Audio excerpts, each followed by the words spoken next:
Good afternoon, good evening. Thank you all for taking the time to join me today.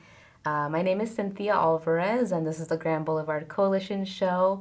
And today's topic will be around grief during the holidays. So that's what we'll be discussing for today. And before we get into that discussion, I did want to share just a little bit of some updates and things going on with our program. Actually, today, happening right now, there is a webinar and virtual workshop revolved around talking about World AIDS Day. So there will be a discussion about the importance of World AIDS Day, why it's important to acknowledge it, discussing HIV/AIDS, and why outreach is important, prevention is important. Talking a lot with 13 to 24-year-olds. That's kind of the age range that we'll be talking to for today's session. So if you do miss it, that is okay. We will have more workshops and webinars coming soon, as well as flyers and things that we post on our social medias. If you want to follow us at CAP Healthy Living, CAP Healthy Living on Facebook and Instagram. So yeah, just keep in the loop, stay in the loop with us as we post our updates on there.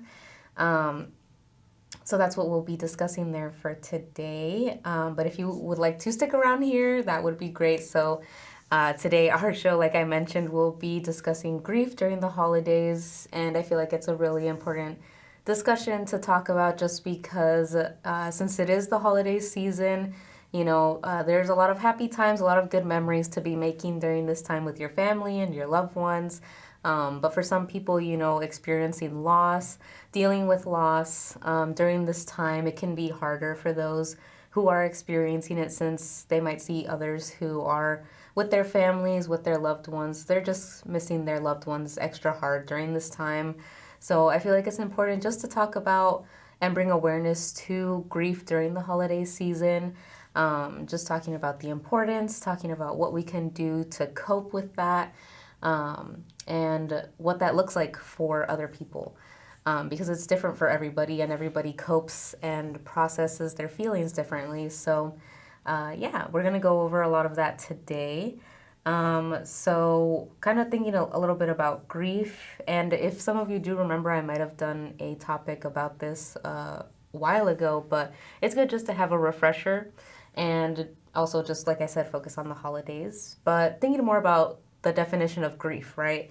And what that means. So, grief is just an emotional, mental, and or physical response to a loss, often due to death, but it can also be from other life changes, such as end of relationships, loss of identity, or illness.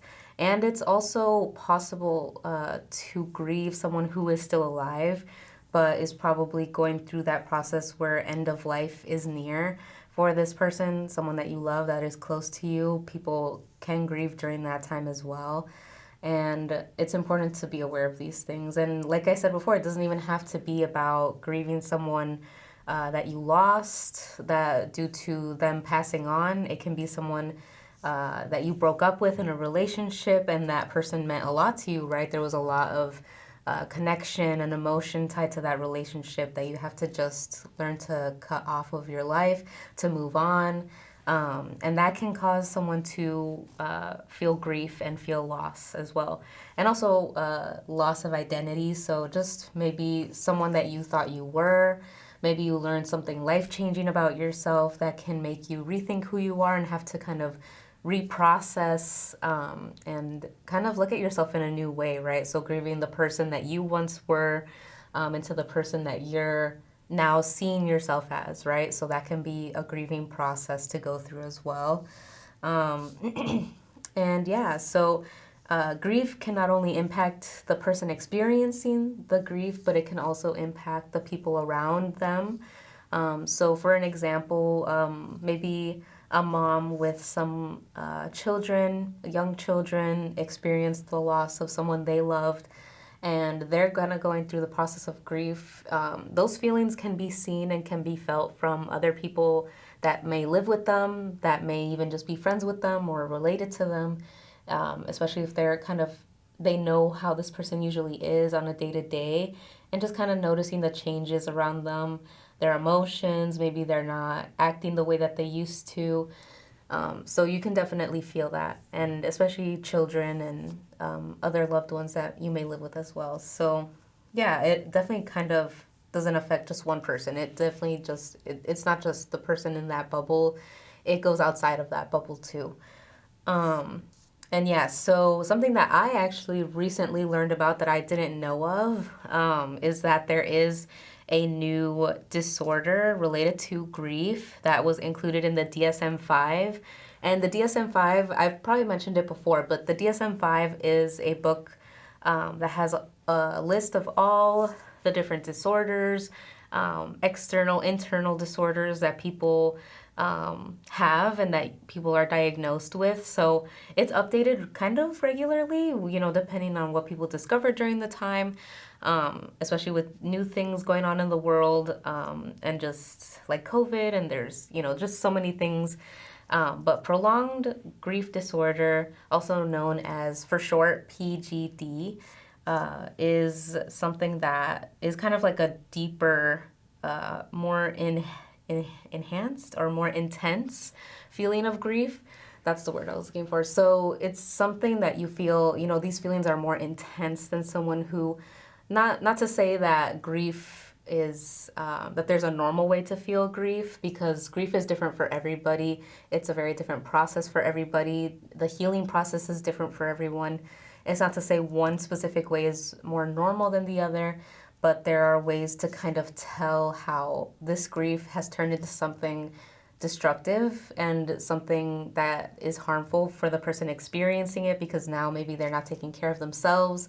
They're not taking care of, maybe if they have children, not taking care of their children, or just kind of forgetting to do things, things that just impact the way that they used to function in their day-to-day and can impact them in negative ways. And it can affect their mental health, of course. Depression and anxiety. Heightened anxiety is something that, happens when people are experiencing grief for some people. So it affects them in many different ways. So this was actually in 2022, the American Psychiatric Association added prolonged grief disorder to the DSM-5, so just a couple years ago.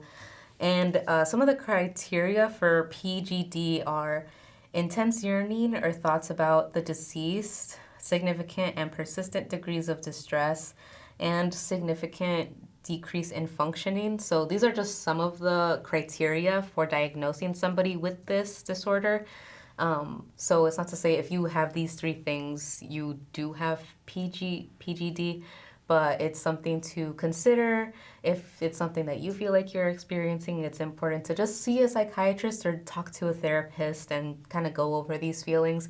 But those are just some of the criteria. And so kind of with that decrease in functioning, kind of like I mentioned, some people experience maybe no desire to eat. They have loss of appetite, eat less frequently, or even on the opposite side of the spectrum, eat more frequently because of the intense feelings. And some people eat more food to cope with those feelings too. So yeah, that is some of the things that are related to PGD, which I thought was very interesting. But yeah, so kind of like I mentioned already, grief really does look different for everybody.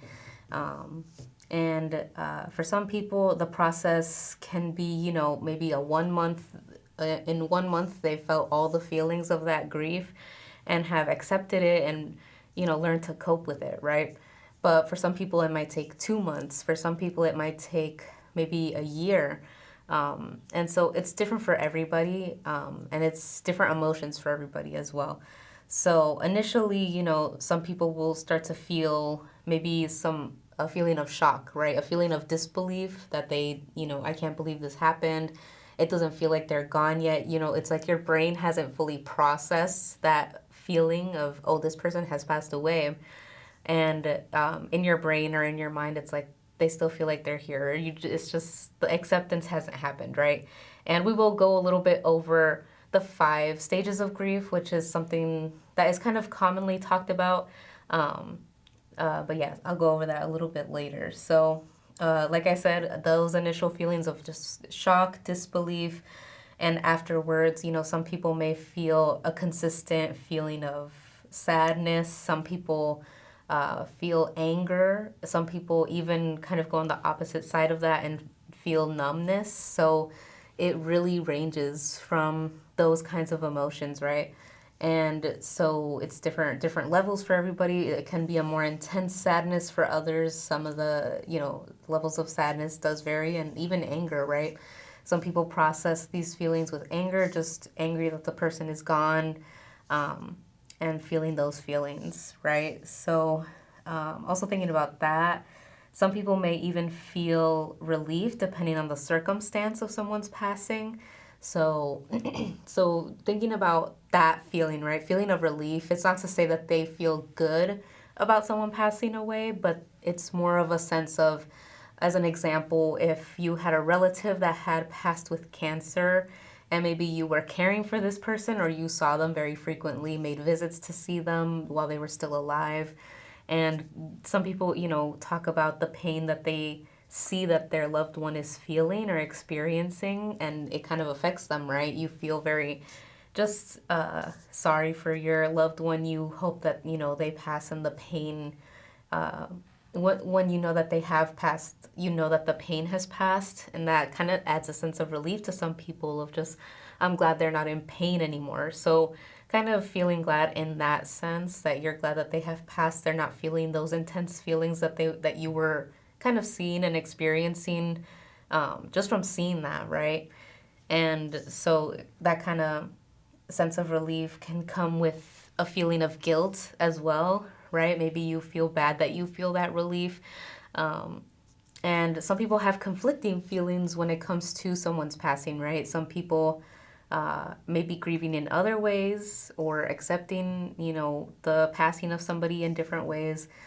Something that I just wanted to quickly mention, it was a book that I had read by Jeanette McCurdy, who was a ex-star on Nickelodeon. She had kind of talked about her process of grief when her mom had passed of cancer. And so she had a lot of mixed feelings, a lot of feelings of relief, but in a sense that she was relieved that she wasn't experiencing the abuse from her mother. And it was a lot of intense, very, very intense relationship that she had with her mother. So some children that may have been abused by their parents or a partner that might have passed away, it's very confusing feelings for them too, right? Because they feel a sense of relief that they're not feeling that pain that was inflicted to them by that person, but then feeling that sense of guilt of, I'm not happy that they've passed, but I'm more happy that I'm, okay now, and I feel more safe in that kind of sense, right? So it is very different for very different people depending on the situations. And it can be very hard to kind of go through those feelings within yourself, conflicting with each other.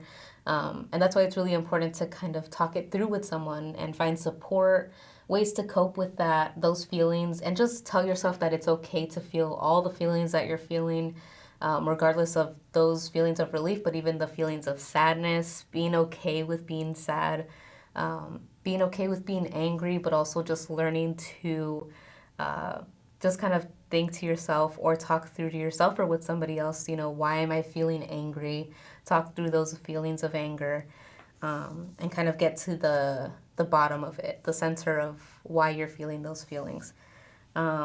And kind of trying to turn it into a positive way to cope. So some people, like I mentioned, feel relief, and then kind of moving on to some of the reactions, right, that people have when they're processing these feelings. Like I said, some people may feel a change in their appetite, but they can also have a change in maybe their sleep schedule. They might sleep little hours now compared to what they were sleeping before. Maybe someone was getting their regular 8 hours, but then someone has passed and you notice that their sleep schedule has changed. They sleep less hours, or maybe the opposite, they're sleeping more hours throughout the day.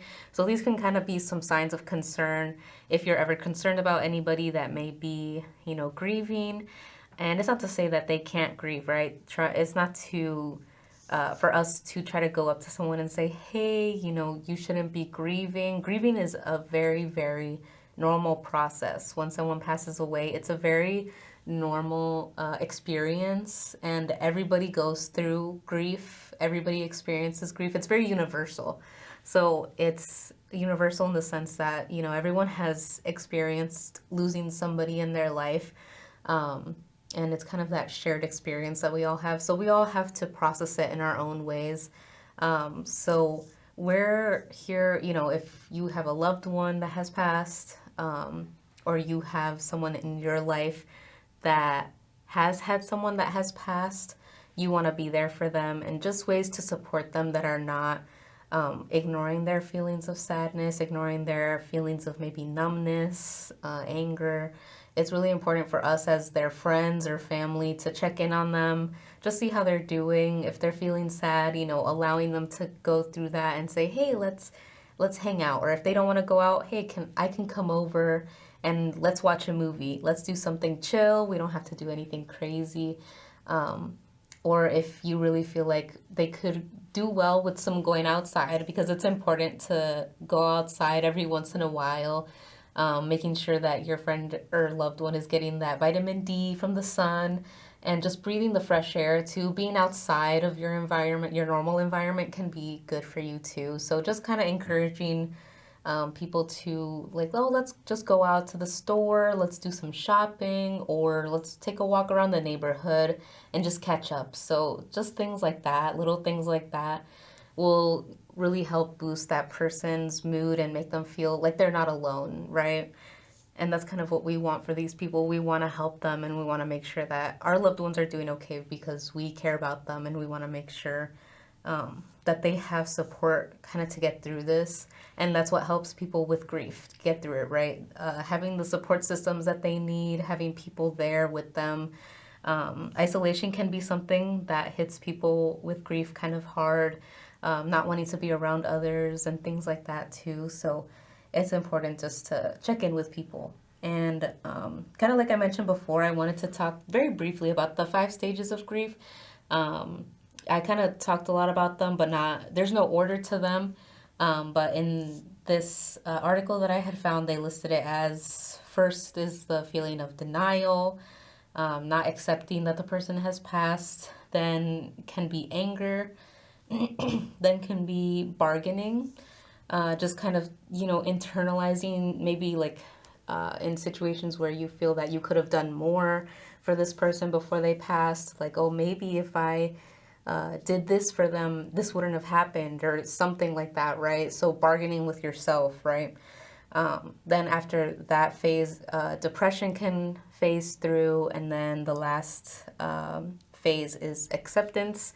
So kind of accepting those feelings of sadness and kind of taking that with you. Not to say that you're gonna forget about the person that has passed, but you're taking those feelings, accepting them as normal feelings, and allowing yourself to move on and make sure that you're going to take care of yourself in the future and kind of move on in ways to cope in healthy ways, right? So yeah, that's kind of those 5 stages of grief. And like I said, there's no order to them. And some people don't even go through some of these stages. Some people maybe never experience the anger or never experience the depression, right? So it can be very different for many people. Those are kind of like the 5 main things that people will experience when feeling grief. So yeah, how to cope during the holidays, right? So kind of thinking more specifically about the holidays, there's some things you can do, but then just kind of more general things to cope with grief, regardless of the holidays or not. But thinking more, like I said, specific to the holidays, if you want to remember a loved one who passed, you can include them in a prayer. If you're someone who is religious or practices religion, you can mention them in a prayer before you have your holiday dinner, like Thanksgiving that just passed, saying a prayer for them before eating, even during the Christmas season, or Hanukkah, whatever you celebrate, just including them in your prayers and things like that. Even if you go to church during this time, or whatever holiday you celebrate, just including them in a prayer at your place of worship is really a good thing that you can do. Another thing you can do is kind of having a picture of them, having them on your tree, maybe if you have a Christmas tree, or putting them in an area, maybe like the living room, a photo of them with a candle, things like that. Little things like that to include that family member or loved one can kind of help people cope. And these things obviously don't work for everybody, but these are just some things that may help you, or just even doing things related to this, right? And for example, like in my culture, I'm Hispanic, and what we do, when someone passes away, we have something called novenario, and that is when people take 9 days to pray after someone has passed, and it's kind of to just help that person pass on, be with God. That's kind of with our religion, what we do. Obviously, it's different for different people, and however you process, whether you're religious or not, it's up to you to decide, ultimately what you do to cope with these feelings, right? And yeah, there's, even little things like sharing a story of a loved one, someone, some funny stories, something that makes you laugh or smile when you think about this person, and sharing them with other people that knew him or her or whoever it is that has passed away. And with people that also knew them, right? So if you're with family and it was a family member that passed, just sharing stories about them, laughing together, reminiscing on those days can really help kind of boost that mood and make you remember that you're not experiencing these feelings alone, and that there were other people, around you that loved this person too, and cared about that person. So just kind of experiencing that can help out a lot. Even sharing stories, or like I said, sharing stories or memories. Also finding a space where you can grieve with others who understand your feelings.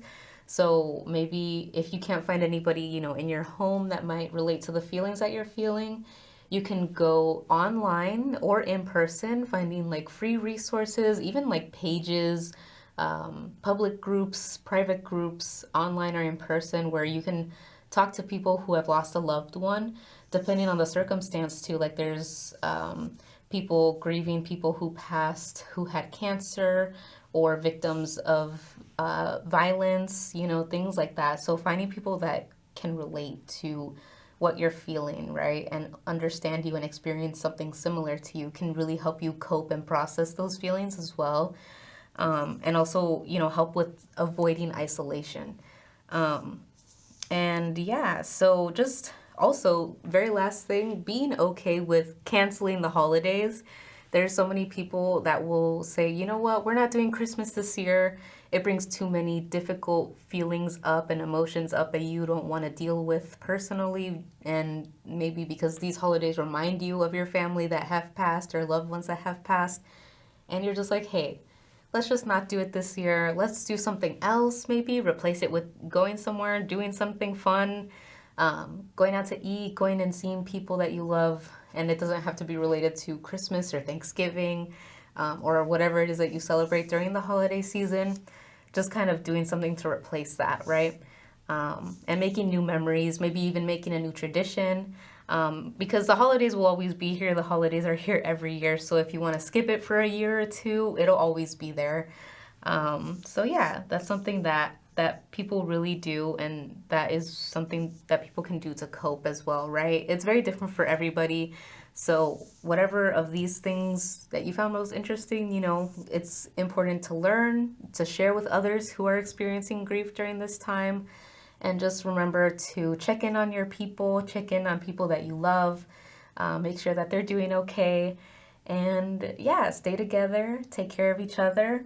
But thank you so much for taking the time to listen to my topic for today. I hope you all learned something, and I will see you all next time. Have a good night, everybody. Thank you.